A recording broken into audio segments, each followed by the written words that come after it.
starting today across Spartanburg County. Our buildings are open for students to come in, pick up essential supplies, medications, backpacks, check out library books, and just to start preparing themselves for, the next several weeks. So what are some of the supplies students are coming in to pick up? So what you'll find, students are picking up books.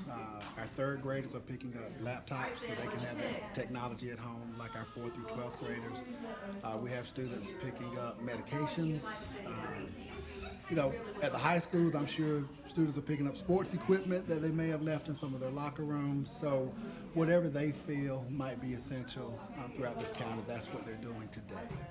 So after today, what happens? Will the schools then be closed? So schools are actually closed today for students. What will begin to happen now across Spartanburg County and across the state, students will be taking part in distance learning, remote learning.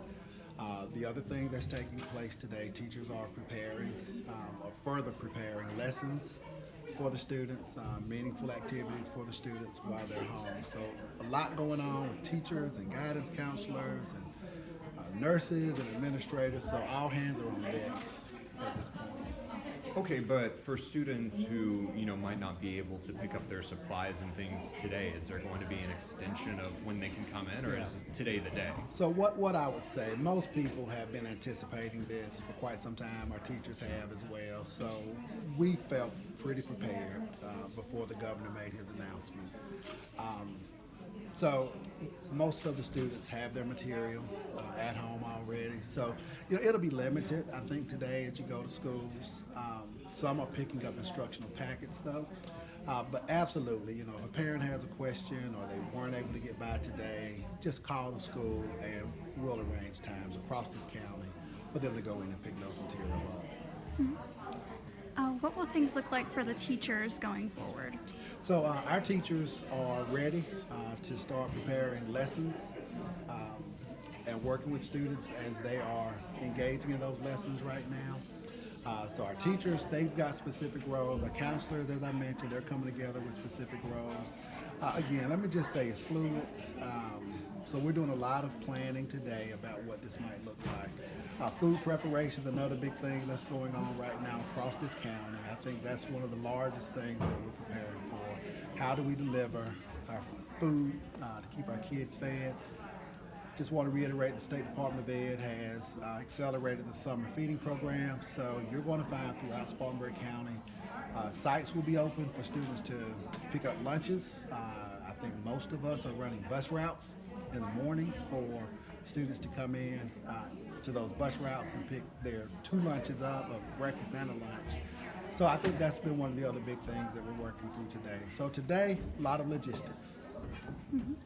Can you talk a little bit about how the teachers are going to be supporting their students each day as the students are doing their lessons? So the various school districts have platforms that teachers can communicate with the students through. For District 7, for example, it's called Schoology. For other places, it might be Google Docs or Office 365, email.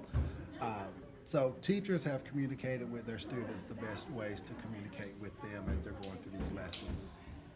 So we have online platforms where the students will be working.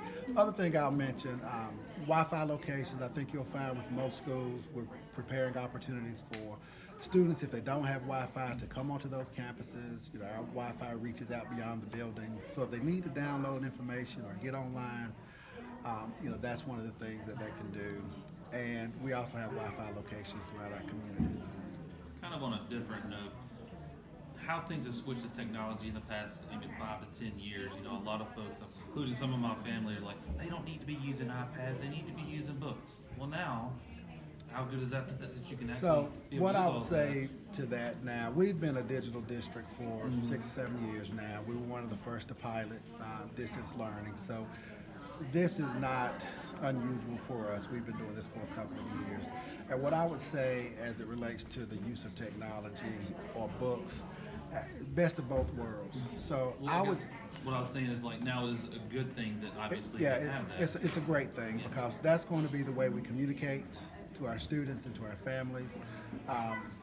So, I'm so glad, in District 7 that we've been able to prepare for this in advance. And I'm glad our state is in a position now to where we can do this as well. Right, because I mean, you couldn't prepare for an epidemic, but the fact that there was already this in place before it even started, it makes this kind of transition much easier. Absolutely. So I guess, have you been in communication with educators directly, and have they been telling you kind of what they're feeling going through all this? Because it must be stressful for teachers to have to switch over and have to redo lesson plans and things like that. What I can tell you with that, Henry, I'm so encouraged today because as I've talked to educators, I haven't heard anybody talking about their anxiety. What I've heard are teachers. I just finished talking to one of our media assistants over there. Her technology is not working right now, so she's hand checking books out, and she was like, not a big deal. I think people are realizing,